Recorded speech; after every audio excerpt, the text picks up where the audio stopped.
It's been a dramatic day in politics in Australia as the Prime Minister has survived a leadership contest. Malcolm Turnbull won the cabinet vote 48 to 35. The challenger, Home Affairs Minister Peter Dutton, has resigned from the portfolio. Matthew, this sets the scene for a showdown internally. Perhaps there could be another leadership challenge. Now you have a backbencher with not much else to do except trying to count the numbers, but also a showdown with the opposition, because in Dutton's speech today, it seemed to suggest that he thought the opposition leader, Bill Shorten, had a strong chance of winning the next election.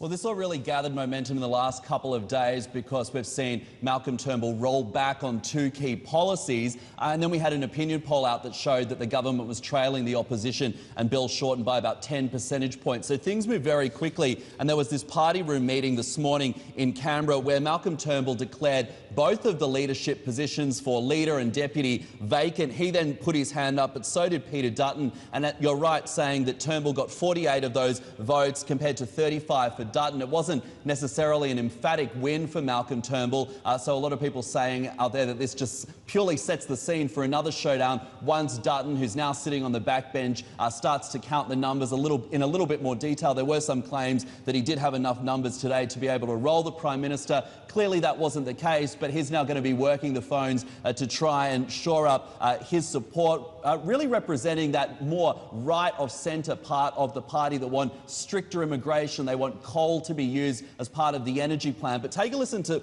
some of what the key players have had to say today. Malcolm Turnbull, of course, experiencing a near-death experience, and Peter Dutton both speaking earlier. Unity is absolutely critical. We cannot allow, as I said in the party room today, internal issues to undermine our work, to create a risk, a real risk, that Bill Shorten will be the Prime Minister. I believe that I was the best person to lead the Liberal Party to success at the next election. Now, I respect the view of the party room, accept that outcome, of course, and I will do whatever I can now to make sure that we are in a position to win the next election and to make sure that Bill Shorten never becomes Prime Minister.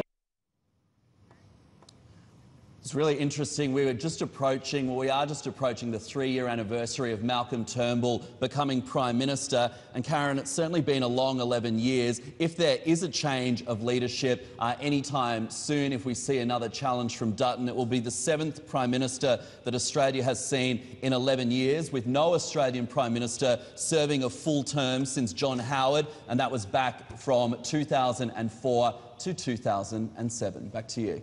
The question is whether the Conservatives now start to look like the Labor Party. It's not just one challenger that comes out of the woodwork, it's a couple. And I noticed Julie Bishop, the deputy who was standing next to Malcolm Turnbull, was quite circumspect in her response, saying there's confidence in the leadership team, of course, the team of which she is part of. Does that suggest her ambitions might also come to the fore at some point?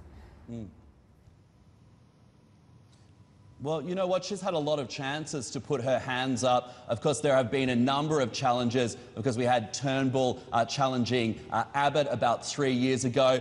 Before that, when they were in opposition, we did see a significant number of changes to leader as well. And Julie Bishop has remained there as the deputy throughout much of this time where the Liberal Party has been in opposition.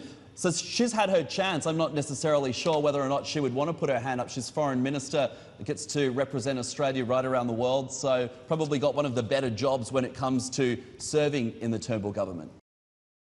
Hey everybody, it's Hadley Gamble from our new CNBC Middle East Bureau in Abu Dhabi. Thanks for stopping by. Now, to watch more, you can try one of the videos that just popped up on your screen. And don't forget to subscribe.